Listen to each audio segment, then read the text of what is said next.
خداوند یسوع المسیح کے زندہ اور جلالی نام میں آپ تمام بہنوں اور بھائیوں کی سلامتی ہو۔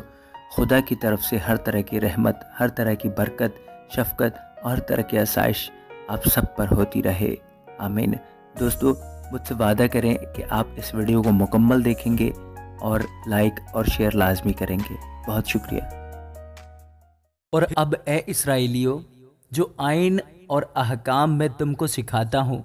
تم ان پر عمل کرنے کے لیے ان کو سن لو، تاکہ تم زندہ رہو اور اس ملک میں جسے خداوند تمہارے باپ دادا کا خدا تم کو دیتا ہے داخل ہو کر اس پر قبضہ کر لو۔ جس بات کا میں تم کو حکم دیتا ہوں اس میں نہ تو کچھ بڑھانا نہ کچھ گھٹانا، تاکہ تم خداوند اپنے خدا کے احکام کو جو میں تم کو بتاتا ہوں مان سکو۔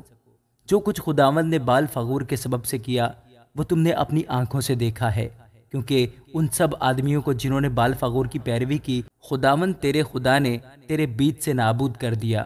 پر تم جو خداوند اپنے خدا سے لپٹے رہے ہو، سب کے سب آج تک زندہ ہو۔ دیکھو، جیسا خداوند میرے خدا نے مجھے حکم دیا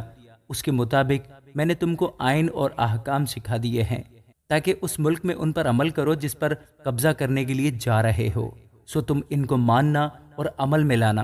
کیونکہ اور قوموں کے سامنے یہی تمہاری عقل اور دانش ٹھہریں گے۔ وہ ان تمام آئین کو سن کر کہیں گی کہ یقیناً یہ قوم نہایت عقل مند اور دانشور ہے، کیونکہ ایسی بڑی قوم کون ہے جس کا معبود اس قدر اس کے نزدیک ہو جیسا خداوند ہمارا خدا، کہ جب کبھی ہم اس سے دعا کریں ہمارے نزدیک ہے۔ اور کون ایسی بزرگ قوم ہے جس کے آئین اور احکام ایسے راست ہیں جیسی یہ ساری شریعت ہے جسے میں آج تمہارے سامنے رکھتا ہوں۔ سو تو ضرور ہی اپنی احتیاط رکھنا اور بڑی حفاظت کرنا، تا نہ ہو کہ تو وہ باتیں جو تو نے اپنی آنکھ سے دیکھی ہیں بھول جائے اور وہ زندگی بھر کے لیے تیرے دل سے جاتی رہیں، بلکہ تو ان کو اپنے بیٹوں اور اپنے پوتوں کو سکھانا،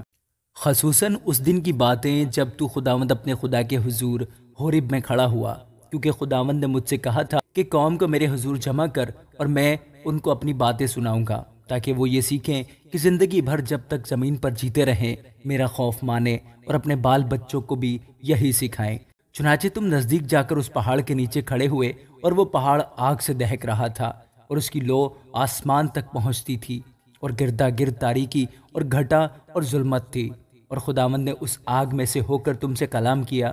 تم نے باتیں تو سنی لیکن کوئی صورت نہ دیکھی، فقط آواز ہی آواز سنی۔ اور اس نے تم کو اپنے عہد کے 10 احکام بتا کر ان کے ماننے کا حکم دیا، اور ان کو پتھر کی 2 لوحوں پر لکھ بھی دیا۔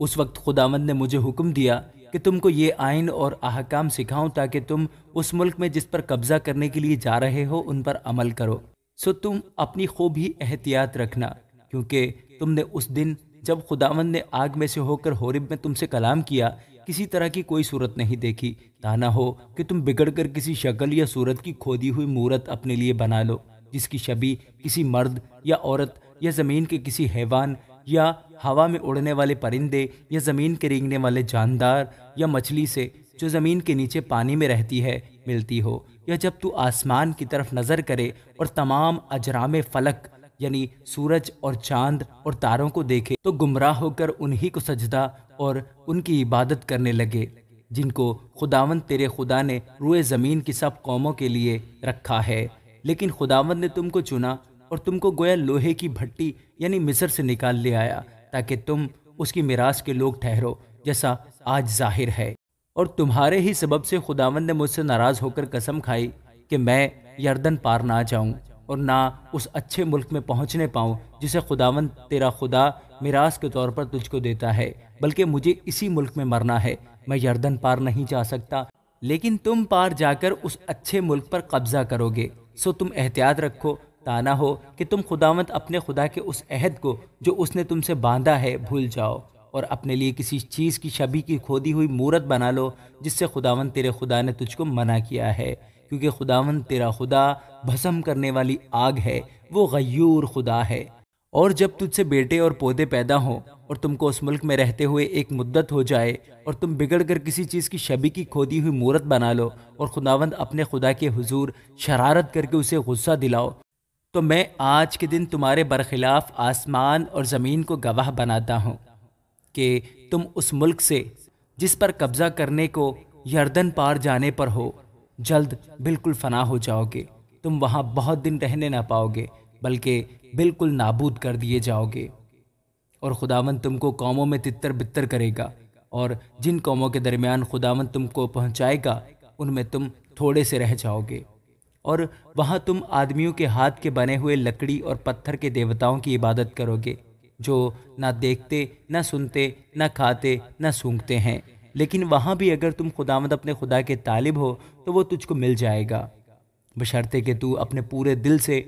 اور اپنی ساری جان سے اسے ڈھونڈے۔ جب تو مصیبت میں پڑے گا اور یہ سب باتیں تجھ پر گزریں گی تو آخری دنوں میں تو خداوند اپنے خدا کی طرف پھرے گا اور اس کی مانے گا، کیونکہ خداوند تیرا خدا رحیم خدا ہے، وہ تجھ کو نہ تو چھوڑے گا اور نہ ہلاک کرے گا، اور نہ اس عہد کو بھولے گا جس کی قسم اس نے تیرے باپ دادا سے کھائی ہے۔ اور جب سے خدا نے انسان کو زمین پر پیدا کیا تب سے شروع کر کے تو ان گزرے ایام کا حال جو تجھ سے پہلے ہو چکے پوچھ، اور آسمان کے ایک سرے سے دوسرے سرے تک دریافت کر کہ اتنی بڑی واردات کی طرح کبھی کوئی بات ہوئی یا سننے میں بھی آئی؟ کیا کبھی کوئی قوم خدا کی آواز جیسے تو نے سنی آگ میں سے آتی ہوئی سن کر زندہ بچی ہے؟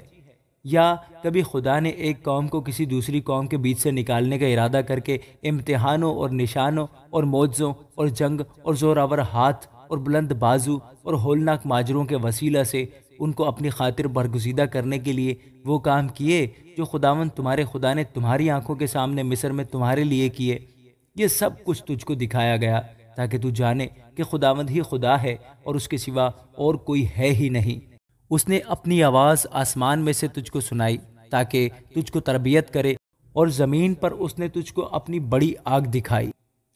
اور تو نے اس کی باتیں آگ کے بیچ میں سے آتی ہوئی سنی، اور چونکہ اسے تیرے باپ دادا سے محبت تھی اسی لیے اس نے ان کے بعد ان کی نسل کو چن لیا اور تیرے ساتھ ہو کر اپنی بڑی قدرت سے تجھ کو مصر سے نکال لایا، تاکہ تیرے سامنے سے ان قوموں کو جو تجھ سے بڑی اور زور آور ہیں دفع کرے، اور تجھ کو ان کے ملک میں پہنچائے اور اسے تجھ کو میراث کے طور پر دے، جیسا آج کے دن ظاہر ہے۔ بس آج کے دن تو جان لے اور اس بات کو اپنے دل میں جما لے کہ اوپر آسمان میں اور نیچے زمین پر خداوند ہی خدا ہے اور کوئی دوسرا نہیں۔ سو تو اس کے آئین اور احکام کو جو میں تجھ کو آج بتاتا ہوں ماننا، تاکہ تیرا اور تیرے بعد تیری اولاد کا بھلا ہو، اور ہمیشہ اس ملک میں جو خداوند تیرا خدا تجھ کو دیتا ہے تیری عمر دراز ہو۔ پھر موسیٰ نے یردن کے پار مشرق کی طرف 3 شہر الگ کیے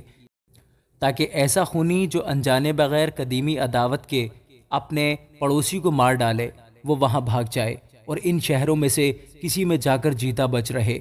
یعنی روبنیوں کے لیے تو شہر بصر ہو جو ترائی میں بیابان کے بیچ واقع ہے، اور جدیوں کے لیے شہر رامات جو جلعاد میں ہے، اور منسیوں کے لیے بسن کا شہر جولان۔ یہ وہ شریعت ہے جو موسیٰ نے بنی اسرائیل کے آگے پیش کی، یہی وہ شہادتیں اور آئین اور احکام ہیں جن کو موسیٰ نے بنی اسرائیل کو ان کے مصر سے نکلنے کے بعد یردن کے پار اس وادی میں جو بیت فغور کے مقابل ہے کہہ سنایا، یعنی اموریوں کے بادشاہ سیہون کے ملک میں جو حسبون میں رہتا تھا، جسے موسیٰ اور بنی اسرائیل نے ملک مصر سے نکلنے کے بعد مارا، اور پھر اس کے ملک کو اور بسن کے بادشاہ اوج کے ملک کو اپنے قبضہ میں کر لیا۔ اموریوں کے ان دونوں بادشاہوں کا یہ ملک یردن پار مشرق کی طرف ایرو ایر سے جو وادی ارنون کے کنارے واقع ہے کوہ سیون تک، جسے ہرمون بھی کہتے ہیں، پھیلا ہوا ہے۔ اسی میں یردن پار مشرق کی طرف میدان کے دریا تک جو پسگا کے ڈھال کے نیچے بہتا ہے وہاں کا میدان شامل ہے۔ آمین۔